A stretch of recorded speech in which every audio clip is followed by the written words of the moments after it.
Hello everyone, this is C Saurabh Singh Baghel and welcome back to my YouTube channel.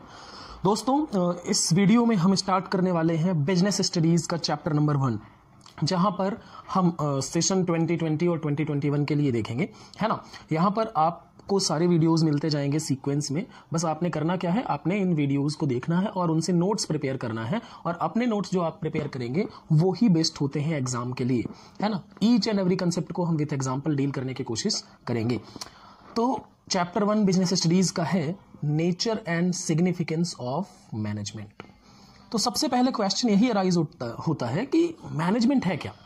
देखो, हर आदमी के लिए बात करें तो हर आदमी ये कहता है कि हमने ये चीजें मैनेज करनी है, हमने वो चीजें मैनेज करनी है। देखो, अगर स्कूल में प्रिंसिपल आपकी सारी क्लासेस अच्छे से लगती हैं तो हम कहेंगे कि मैनेजमेंट अच्छा है स्कूल का, ठीक है। अगर आप को ट्रेन्स में टिकट आसानी से मिल जाते हैं या टिकट मिल जाते हैं, ट्रेन टाइम पे चलती है, तो हम कहेंगे कि रेलवे का मैनेजमेंट अच्छा है। लेकिन सवाल ये उठता है कि मैनेजमेंट है क्या। अगर कोई कंपनी बड़ा अच्छा प्रॉफिट कमा रही है तो हम कहेंगे कि कंपनी का मैनेजमेंट अच्छा है। तो मैनेजमेंट है क्या, उसकी डेफिनेशन पढ़ते हैं कि management can be defined as a process of getting work done from others to achieve predetermined objectives efficiently and effectively। चलिए, 4-5 चीजें हैं। मैनेजमेंट एक प्रोसेस है। तो what do you mean by process? Process का मतलब होता है सीरीज ऑफ एक्शन, मतलब एक एक्शन के बाद दूसरा, मतलब एक काम के बाद दूसरा, दूसरे के बाद तीसरा, तीसरे के बाद चौथा, इस तरह से सीरीज ऑफ एक्शन है, ठीक है मैनेजमेंट। दूसरा, of getting work done from others. Management किस चीज का प्रोसेस है? दूसरे से काम कराने का प्रोसेस है। मैनेजमेंट खुद से कोई काम नहीं करेगा, ध्यान दीजिएगा। मैनेजर क्या करेगा? मैनेजर दूसरे से काम कराएगा। मैनेजर ज्यादा से ज्यादा क्या करेगा? डिसीजंस लेगा, पॉलिसी बनाएगा, लेकिन काम किसे करना पड़ेगा? दूसरों से कराएगा, वर्कर से कराएगा। टू अचीव, अच्छा काम कराएगा क्यों? To achieve predetermined objectives. Objective का मतलब होता है लक्ष्य, इसको कह सकते हैं हिंदी में सपना। जो पहले से सपने मैनेजमेंट ने देख रखे हैं, उन सपनों को पूरा करने के लिए मैनेजमेंट दूसरों से काम कराएगा। और ध्यान ये रहे कि वो सपने पूरे होने चाहिए इफिशिएंटली एंड इफेक्टिवली। अब ये क्या बात है सर? देखें, इफिशिएंटली का मतलब होता है लीस्ट वेस्ट ऑफ रिसोर्सेस, मतलब लीस्ट वेस्ट ऑफ रिसोर्सेस यानी कोई भी रिसोर्स हमारा बर्बाद ना हो उस टारगेट को अचीव करने के लिए, या रिसोर्सेस कम से कम बर्बाद हो। दूसरा, इफेक्टिवली का मतलब क्या है? इफेक्टिवली का मतलब है कि टारगेट जो है वो टाइम पर अकम्प्लिश हो जाए। इसका मतलब क्या है? अकम्प्लिश मतलब होता है अचीव होना। अकम्प्लिश मतलब क्या होता है? अचीव होना। टारगेट जो है, दो चीजें हैं, टारगेट अचीव हो और वो भी टाइम पर अचीव हो, तो हम कहेंगे कि वो चीज इफेक्टिव है। अब एक एग्जांपल के थ्रू समझते हैं। इसमें लिखा हुआ है, पहले मैं एक छोटा सा एग्जांपल लेता हूं, उसके बाद हम थोड़ा सा और समझने की कोशिश करेंगे। जैसे मान लो कि एक वर्कर था, इसको हमने 5,000 रुपीज दिए। कितना? 5,000 रुपीज दिए कि ये काम करना है, और उस वर्क का बजट था 5,000 रुपए, और उस काम को कंप्लीट करना था 3 डेज में। कितने दिन में? 3 डेज में। अब वर्कर काम को क्या किया? 3 डेज में कंप्लीट कर दिया। वर्कर ने क्या किया? 3 डेज में कंप्लीट कर लिया, लेकिन उसमें खर्च उसने कर दिए 6,000 रुपीज। उसमें कॉस्ट जो आ गई वो 6,000 रुपए। बताइए, वर्कर क्या है? इफिशियंट है कि इफेक्टिव? काम टाइम पर कंप्लीट हुआ, accomplishment of target on time. हाँ, 3 दिन का था, 3 दिन में कंप्लीट हो गया, तो वो क्या है? इफेक्टिव तो है। लेकिन रिसोर्स क्या हुए? हमने 5,000 खर्च करने चाहे थे, उसने 6,000 लगाए, मतलब 1,000 के एक्स्ट्रा रिसोर्सेस लग गए, मतलब वो इफिशिएंट नहीं है। वर्कर इफिशिएंट नहीं है। वर्कर को इफिशिएंट कब कहते? जब वो 3 दिन में काम कंप्लीट कर लेता और साथ ही साथ 5,000 रुपए में काम कंप्लीट कर लेता, तो हम कहते हैं कि worker is effective as well as efficient. समझ में आई बात? तो मैनेजमेंट क्या चाहेगा? मैनेजमेंट चाहेगा कि हमारा ऑब्जेक्टिव इफेक्टिवली भी अचीव हो, मतलब टाइम पर भी अचीव हो, और इफिशिएंटली हमारा रिसोर्स वेस्ट ना हो। लेकिन ध्यान रखने वाली बात यह है, मान लो कि वर्कर 3,000 रुपए ही लगाता। वर्कर ने 3,000 रुपए लगाए, तो 5,000 की जगह 3,000, तो उसने तो रिसोर्सेस बचा दिए आपके। उसने क्या किए? रिसोर्सेस बचा लिए आपके, लेकिन उसने टारगेट को अचीव करने में लगा दिए 7 दिन। Worker is highly efficient but he is not effective, क्योंकि टारगेट टाइम पर अचीव नहीं हुआ। 3 दिन वाला काम 7 दिन में करके आ रहे हैं आप, ये टाइम पर अचीव नहीं हुआ। तो हम कहेंगे कि worker is efficient but he is not effective. ठीक है, अब एक एग्जांपल समझते हैं। ये हुआ था, अब आपको बताना रहेगा इसमें कि आप क्या देखते हैं इसमें। देखो, कॉमनवेल्थ गेम हुआ था इंडिया में, कॉमनवेल्थ गेम हुआ था 2010 में। ठीक है, इसके चेयरपर्सन थे सुरेश कलमाड़ी। ठीक है, अब मैं आपको थोड़ा सा इसका बैकग्राउंड दे देता हूं। इंडिया में होना था, लगभग 70-75 कंट्रीज पार्टिसिपेट करती हैं जहां पर ब्रिटिश रूल रहा है। तो वहां पर इंडिया में बजट था 16,000 करोड़। 16,000 करोड़ का बजट गवर्नमेंट ऑफ इंडिया ने अलोकेट किया हुआ था कि इस आयोजन पे हमें 16,000 करोड़ का खर्चा करना है। ठीक है, अब ये आयोजन बड़ा अच्छे से किया गया, इंडिया में बोला गया कि काफी अच्छे से काम हुआ है। तो इसको कंप्लीट कर लिया गया ऑन टाइम, सारे काम क्या कर लिए गए, टाइम पे कंप्लीट कर लिए गए। लेकिन इस पे जो खर्च आया वो आया 80,000 करोड़ का। कितने का खर्च किया? 80,000 करोड़ का। अब बताइए, टारगेट अचीव हुआ, टारगेट ऑन टाइम अचीव हुआ, मतलब कॉमनवेल्थ गेम इंडिया में इफेक्टिवली ऑर्गेनाइज किए गए। लेकिन क्या उनमें इफिशियंसी थी? इफिशियंसी नहीं थी। क्यों नहीं थी? क्योंकि 16,000 करोड़ की जगह उन्होंने वेस्ट कितना कर दिया? 80,000 करोड़। तो रिसोर्सेस क्या हो गए? वेस्ट हो गए। तो कह सकते हैं कि Commonwealth game in India was organised effectively but not efficiently. I hope अब आपको ये समझ में आ गया होगा, इफेक्टिवली, इफिशियंसी और इफेक्टिवली का मतलब। ठीक है, अब आगे चलते हैं। अब कैरेक्टरिस्टिक्स ऑफ मैनेजमेंट की अगर हम बात करें तो मैनेजमेंट के कैरेक्टरिस्टिक्स यानी मैनेजमेंट की विशेषताएं, फीचर्स क्या होते हैं मैनेजमेंट के। तो देखो, किसी के भी फीचर क्या होते हैं उसको देखने से ही पता चल जाता है। जैसे एक पर्सन के फीचर की बात करें तो उसका शाई नेचर है मान लो, या उसका गुस्से वाला नेचर है, वो पढ़ने में बड़ा अच्छा, तो ये सारे फीचर हो गए। तो मैनेजमेंट का क्या फीचर है, आइए देखते हैं मैनेजमेंट कैसा है, ये समझने की कोशिश करते हैं। तो पहला जो फीचर है कि management is goal oriented process. एक बात आप समझ लीजिए कि मैनेजमेंट में कोई भी काम किया जाएगा, मैनेजमेंट दूसरों से काम कराएगा, वो इसलिए कराएगा ताकि उसके प्रीडिटरमाइंड गोल्स अचीव हो सके। Management is all about to achieve predetermined goals. ठीक है, दूसरी अगर हम बात करें, मैनेजमेंट इज ग्रुप एक्टिविटी। देखो, मैनेजमेंट में क्या होता है, अब जैसे पहले वाले को ही थोड़ा समझ लेते हैं। अब गोल ओरिएंटेड प्रोसेस क्या है, मान लो कि हम हैं जियो। क्या है? जियो। हमारा टारगेट क्या है? एयरटेल को पीछे करके नंबर 1 कंपनी बनना। ठीक है, तो एयरटेल के मान लीजिए हैं 7 करोड़ सब्सक्राइबर। कितने करोड़ सब्सक्राइबर हैं? 7 करोड़। और जियो के कितने हैं? 5 करोड़ सब्सक्राइबर्स। ठीक है, तो हमें क्या करना है, हमने मान लो ये टारगेट बनाया है कि हम 2 साल में एयरटेल को पीछे कर देंगे। ठीक है, तो हमें क्या चाहिए होगा? 2 साल में we want to add more than 2 crore subscriber. तो हमारा ये ऑर्गेनाइजेशनल गोल हो गया कि हम 2 साल में 2 करोड़ सब्सक्राइबर ऐड करना चाहते हैं, जिससे कि हम एयरटेल को पीछे कर सके। आई होप आपको समझ में आया होगा। उसके बाद बात करते हैं management is a group activity. Management is a group activity. देखो होता क्या, मैनेजमेंट में ऑर्गेनाइजेशन में आपके कई तरीके के लोग आएंगे। अब कई तरीके के लोग आएंगे और सबके ऑब्जेक्टिव्स अलग अलग होंगे। ठीक है, और सबकी सोच अलग अलग होगी। लेकिन जब मैनेजमेंट में लोग काम करेंगे, जब ऑर्गेनाइजेशन में लोग काम करेंगे, तो उनका ऑब्जेक्टिव इस तरीके से होगा कि आपके ऑर्गेनाइजेशन के ऑब्जेक्टिव्स अचीव हो जाएं। कैसे? वो मिलजुल कर जब तक काम नहीं करेंगे तब तक क्या होगा, मतलब बेसिकली टीम वर्क करना पड़ेगा। जैसे एक क्रिकेट टीम है, एक क्रिकेट टीम। अब क्रिकेट टीम में क्या होता है, देखो, बैट्समैन होता है, बॉलर होता है, विकेट कीपर होता है, फील्डिंग तो सभी करते हैं, विकेट कीपर होता है, और इसके अलावा भी बड़ा सपोर्टिंग स्टाफ होता है, कोच होता है, फिजियोथेरेपिस्ट होता है, ये सारे लोग होते हैं। अब ये सारे लोग मिलकर क्यों काम करते हैं? ताकि हम इंडियन क्रिकेट टीम को, जैसे इंडिया की बात करें तो, जिता सके। काम अलग अलग हैं, सबके काम अलग अलग हैं, but they work together to achieve the goal. एक ही गोल को अचीव करने के लिए काम करते हैं। अब तीसरे कैरेक्टरिस्टिक्स की बात करते हैं। तीसरा कैरेक्टरिस्टिक्स है management is a continuous process. Continuous process का मतलब यह है कि मैनेजमेंट ने मान लीजिए एक प्लान बनाया, उस प्लान को अचीव कर लिया। अब जैसे मान लो इंडियन क्रिकेट टीम ने प्लान बनाया कि हम वर्ल्ड कप मान लो कि 2023 ये जीतेंगे। अब ये वर्ल्ड कप इन्होंने, इंडियन टीम ने क्या कर लिया, जीत लिया, ठीक है। तो अब इसके जीतने के बाद क्या इंडियन क्रिकेट टीम का काम खत्म हो जाएगा? नहीं, अब अगले वर्ल्ड कप की तैयारी होने लगेगी, या फिर उसके बाद जो सीरीज होगी उसकी प्रिपरेशन होगी, उसके लिए तैयारी करेंगे। क्योंकि एक बार टारगेट अचीव हो गया, इसका मतलब ये नहीं कि बस शांत होकर बैठ जाना है, उसके बाद भी लगातार काम किए जाएंगे। बात समझ में आई? ठीक है, आगे बात करते हैं। अब देखो, मैनेजमेंट इज ऑल परवेसिव, इसका क्या मतलब है?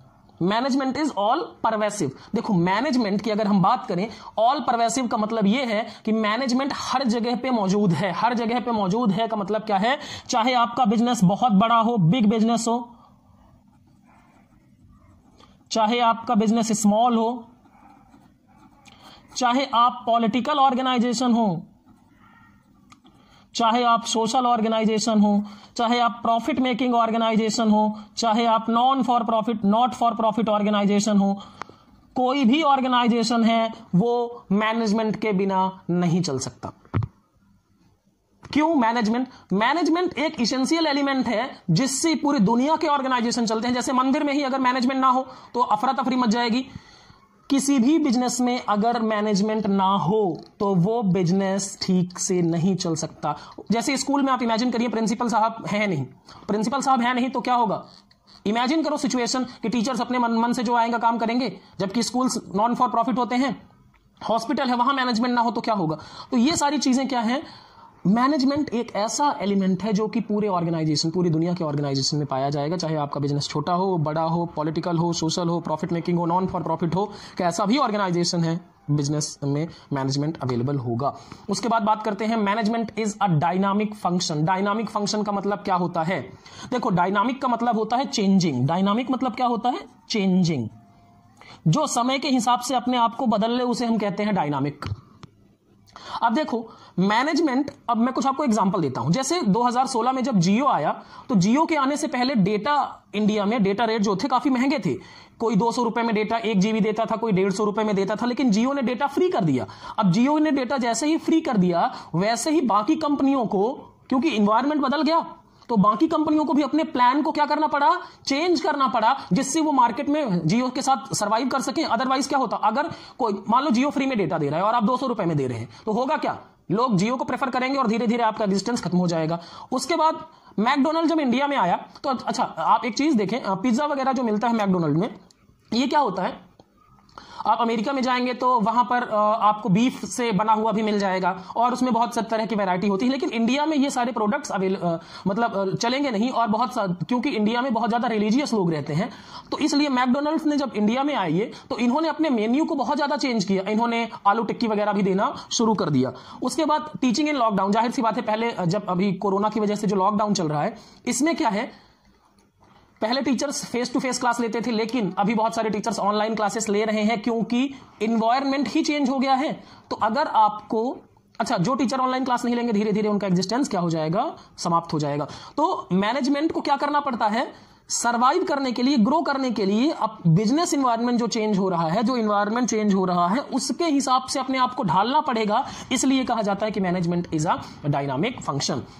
अब बात करें, मैनेजमेंट इज मल्टी डायमेंशनल। इसका क्या मतलब है? Management is multi dimensional. देखो, मल्टी डायमेंशनल का मतलब यह है कि मैनेजमेंट एक बड़ी कॉम्प्लेक्स एक्टिविटी है। कॉम्प्लेक्स एक्टिविटी का मतलब सिर्फ एक चीज नहीं आता मैनेजमेंट में। मैनेजमेंट में कई सारी चीजें आती हैं, जैसे management of work, management of people, management of operations. ये क्या बात है? देखो, अब आपका एक ऑर्गेनाइजेशन है, मान लो एक बात करते हैं, तो हॉस्पिटल, ठीक है, हॉस्पिटल आपका ऑर्गेनाइजेशन है, तो जाहिर सी बात है यहां पर आप क्या करेंगे? पेशेंट्स का ट्रीटमेंट करेंगे। पेशेंट्स का ट्रीटमेंट, तो ये क्या हो गया? Management of work. अब पेशेंट्स का ट्रीटमेंट क्या हो पाया, ये इंश्योर करना किसकी रिस्पॉन्सिबिलिटी होगी? मैनेजमेंट की, ठीक है। तो मैनेजमेंट ऑफ वर्क हो गया। ये बात आई होप आपको समझ में आ गई होगी। दूसरा अगर हम बात करें, management of people. Management of people का मतलब क्या है? देखो, मैनेजमेंट ऑफ पीपल यानी ह्यूमन रिसोर्स। Human resource. दुनिया में अगर किसी कंपनी के लिए सबसे ज्यादा जरूरी रिसोर्स होता है तो वो होता है ह्यूमन रिसोर्स। अब एक बात आप ये ध्यान रखें कि अगर आप मैनेजमेंट ऑफ पीपल में हु इज टू डू मतलब अब मान लीजिए आपका हॉस्पिटल है तो वहां पेशेंट्स का ट्रीटमेंट कौन करेगा? Treatment of patients done by whom, कौन करेगा? तो ये चीज इंश्योर करना कि कौन डॉक्टर आके ट्रीट करेगा। जैसे आप मान लीजिए बहुत तरीके के डिपार्टमेंट है, जैसे सर्जरी है, मेडिसिन है, तो ये अलग अलग डॉक्टर होंगे, तो अलग अलग बीमारियों के लिए अलग अलग डॉक्टर्स आके देखेंगे। उसके बाद management of operation, how to do it. Management of operation का क्या मतलब है? How to do it. इसका मतलब है कि आपको क्या करना पड़ेगा? सर्टेन काइंड ऑफ सर्विसेज देनी पड़ेंगी। अगर मान लो कि आपके यहां एक हॉस्पिटल है जहां पर आप अपने ऑपरेशंस को ठीक तरीके से मैनेज नहीं कर पा रहे हो, ऑपरेशंस को ठीक तरीके से मैनेज नहीं कर पा रहे हो, तो क्या होगा? आपका सर्वाइवल क्या धीरे धीरे क्वेश्चनेबल हो जाएगा। जैसे गवर्नमेंट हॉस्पिटल में लोग जाना प्रेफर क्यों नहीं करते? क्योंकि वहां पर ऑपरेशंस को ठीक तरीके से, ऑपरेशन मतलब काम को ठीक तरीके से मैनेज नहीं किया जाता। बात समझ में आई होप आ गई होगी। तो मैनेजमेंट में सिर्फ वर्क को, लोगों को और ऑपरेशन तीनों को मैनेज करना पड़ता है, इसलिए कहा जाता है कि मैनेजमेंट इज मल्टी डायमेंशनल। आपको यह मैनेज करना पड़ेगा कि काम ठीक से हो, लोग आपके ठीक से काम करें और वो काम सही तरीके से हो। तो तीनों चीजों को देखना पड़ेगा मैनेजमेंट को। अब आगे चलते हैं, अब बात करते हैं ऑब्जेक्टिव्स ऑफ मैनेजमेंट। ठीक है, देखो जैसे हम कुछ काम करते हैं तो हमारे कोई ना कोई ऑब्जेक्टिव होते हैं। जैसे आप पढ़ाई कर रहे हैं तो आपका ऑब्जेक्टिव है अच्छे मार्क्स लाना या फिर कंसेप्ट को अच्छे से समझना। लोग नौकरी करते हैं तो उनका ऑब्जेक्टिव होता है पैसे कमाना। हर एक का कोई ना कोई ऑब्जेक्टिव होता है।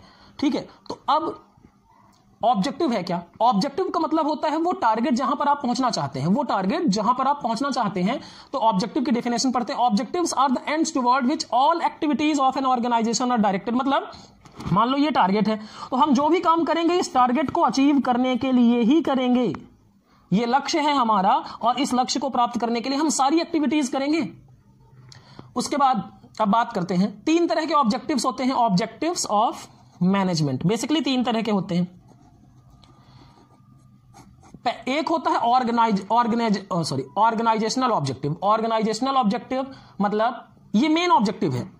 ये इकोनॉमिक ऑब्जेक्टिव अगर हम बात करें तो ये क्या है? इकोनॉमिक ऑब्जेक्टिव है। इकोनॉमिक ऑब्जेक्टिव कैसे?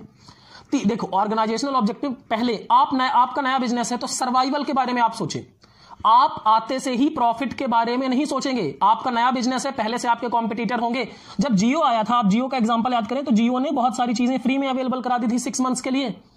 तो आपका सर्वाइवल का मतलब है कि आप जिंदा रहने के बारे में सोचिए, मार्केट में बने रहने के बारे में सोचिए। और मार्केट में बने रहने के लिए जरूरी यह है कि आप रेवेन्यू अपना इतना कमा लें कि आपकी लागत खर्च कवर हो जाए। मतलब अगर आपका 100 रुपए का रेवेन्यू कॉस्ट है तो 100 रुपए की रेवेन्यू भी हो जाए। अदरवाइज क्या होगा?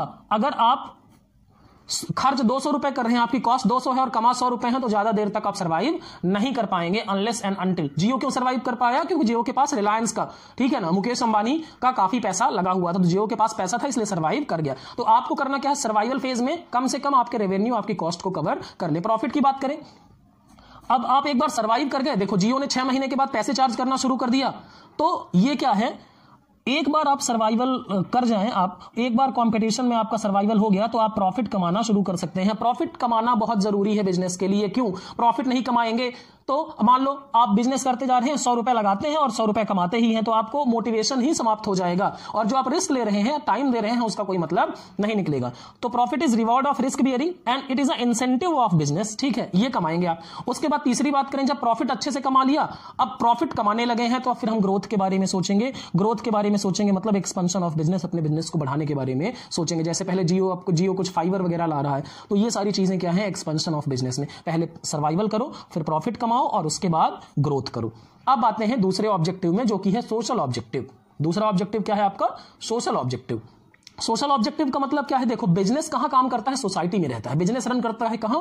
सोसाइटी में रन करता है। तो it is responsibility of the business कि वो सोसाइटी के बेनिफिट्स के लिए काम करे। कैसे? अच्छा प्रोडक्ट दे, ज्यादा प्राइस ना चार्ज करे, वहां पर जहां पर बिजनेस है वहां पर वहां के लोगों को एम्प्लॉयमेंट दे, अनफेयर ट्रेड प्रैक्टिसेस में ना इंक्लूड हो, मतलब जैसे मिलावटी चीजें ना बेचें, घटिया क्वालिटी की चीजें ना बेचें, ये सारे चीजें बिजनेस नहीं करे। उसके अलावा टैक्स की चोरी वगैरह ना करें, ये सारी चीजें कहां पर आएंगी, सोशल ऑब्जेक्टिव में। तीसरा, पर्सनल और इंडिविजुअल ऑब्जेक्टिव। देखो बिजनेस में काम करते हैं एम्प्लॉइज, आपके ऑर्गेनाइजेशन में काम करते हैं एम्प्लॉइज, तो ये रिस्पॉन्सिबिलिटी है मैनेजमेंट की कि उन एम्प्लॉइज को खुश रखें। अगर आपके एम्प्लॉइज खुश नहीं होंगे तो आपके ऑर्गेनाइजेशन को छोड़ के चले जाएंगे, आपके पास टैलेंटेड लोग रुकेंगे नहीं। तो it is a responsibility of business to satisfy each and every individual employee. तो जैसे कैसे सेटिस्फाई कर सकते हैं, कॉम्पिटिटिव सैलरी दीजिए, अच्छा वर्क इन्वायरमेंट दीजिए, उनको इज्जत दीजिए, सेल्फ रेस्पेक्ट की बड़ी जरूरत होती है, उनको क्या करिए, उनको अदर बेनिफिट्स दे दीजिए, जैसे उनके बच्चों को उनके रहने के लिए स्कूल वगैरह, उनके रहने के लिए घर और उनके बच्चों को पढ़ने के लिए स्कूल। तो ये सारी चीजें क्या होंगी, ये सारी चीजें आपके एम्प्लॉय को क्या करेंगी, रिटेन करने में आपकी मदद करेंगी। अगर आपका एम्प्लॉय खुश नहीं है तो वो काम करने का उसका मन ही नहीं करेगा, और बिना मन के काम करेंगे तो काम खराब ही होगा। आई होप आपको ये समझ में आया होगा। ठीक है दोस्तों, अगर आपको ये वीडियो अच्छा लगा तो लाइक करें, और आपने फीडबैक या फिर कोई डाउट है तो कमेंट करके जरूर बताएं, और जिन लोगों ने चैनल सब्सक्राइब नहीं किया हुआ चैनल सब्सक्राइब कर लें। Thank you very much.